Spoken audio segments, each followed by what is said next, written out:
Okay, so this is my third draft of my 100 mock drafts. I had the ninth pick, and this is a non-PPR. So you can see that a lot of running backs went pretty early, and that's pretty standard. So with the ninth pick, I took Calvin Johnson.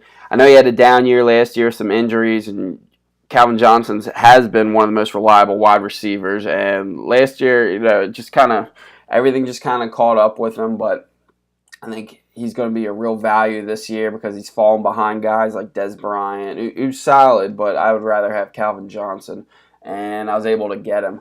So if we come back around and look, I have Demaryius Thomas there.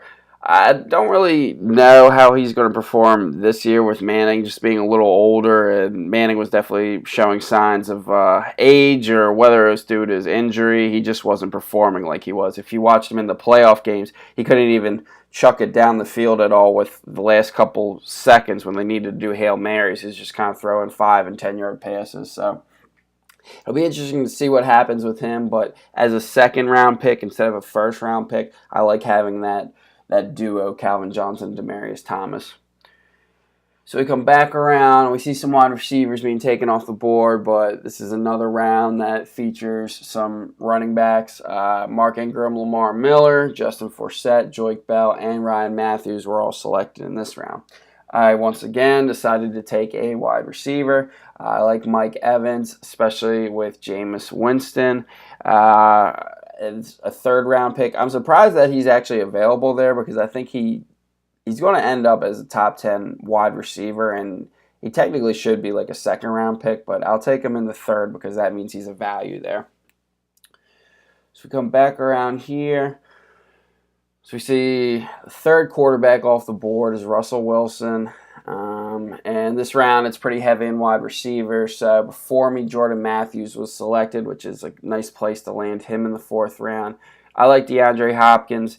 Even if the quarterback situation isn't the greatest, he's still the best wide receiver on there. And if Brian Hoyer's the starter, he's going to be a game manager, but he's going to throw to DeAndre Hopkins. DeAndre Hopkins is going to get most of the touchdowns. He should have decent yardage. So I like him in that fourth spot there. Coming back around into the fifth round, I decided to take running backs here because the pool was getting a little thin. And when you see Latavius Murray coming off the board, that means people are getting a little scared or desperate. So I took Chris Ivory because he's a guy who can finish top 20 back, and when you're doing a 0 RB, that's kind of what you're looking for. Now, a lot of people say, well, the 0 RB, you have to go into the fifth round or sixth round or have a certain round that you're selecting wide receivers. But it's basically whenever you feel comfortable. So at this point, I didn't feel comfortable taking wide receivers anymore, so I decided to go with Chris Ivory. Come back around, take CJ Spiller. I like that pick there. I don't expect him to just go crazy next year or anything, especially with Mark Ingram. But if the Saints can work him in properly, and they're definitely going to be running the ball a lot more next year, I think he's another guy who's a top 20 back. So we look into round 7. I like Jordan Cameron. I think the Miami offense is going to be pretty solid. I think Ryan Tannehill, as long as he has a little more time to throw the ball, because he was the most sacked quarterback in 2013, and he was actually the third most sacked quarterback in 2014. So he's going to have some nice weapons with Jordan Cameron and Kenny Stills and Jarvis Landry with his second year. So I'm interested in seeing what he can do, and I think Cameron's going to be a big boost to Tannehill's value. So come back in the 8th round. I have Doug Martin here. Again, he's a guy who would have gone very early in drafts in the years past, but he's kind of burned some fantasy owners, and people just aren't interested in him this year. I'm not a huge fan of him. I forget whether it was in 1 game or 2 games in his rookie season, but he actually scored 30% of his entire fantasy football points in a year in just 1 or 2 games.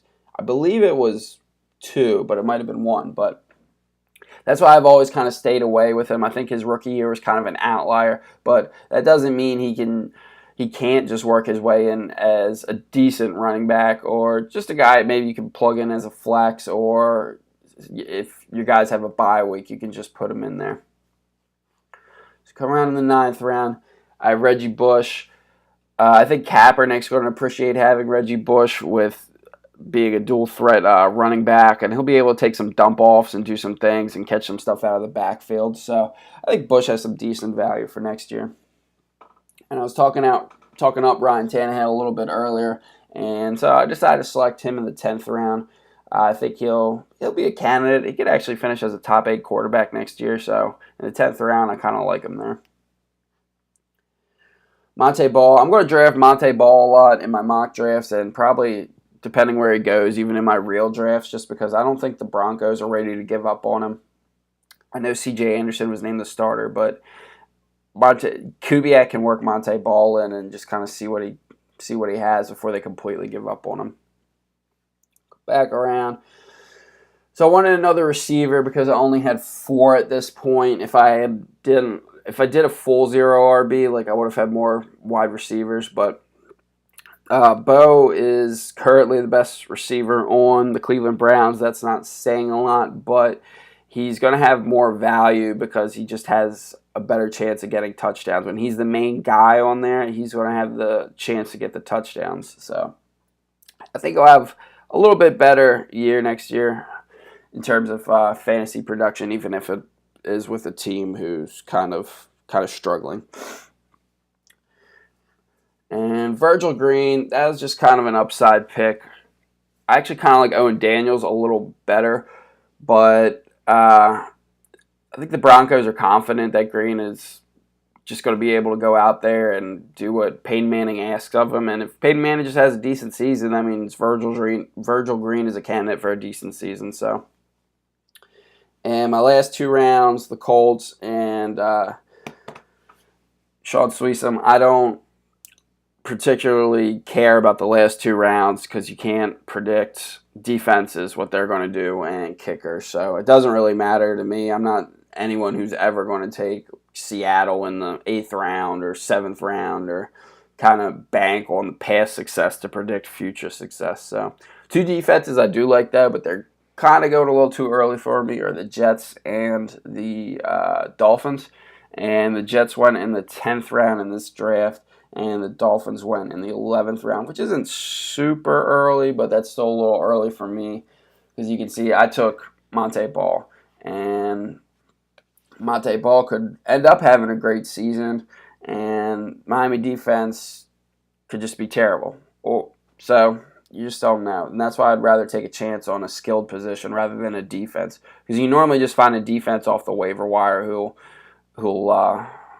be a top 5 candidate, it seems, the past couple of years. So that is my 3rd mock draft, and there will be 97 more. Thanks for checking it out.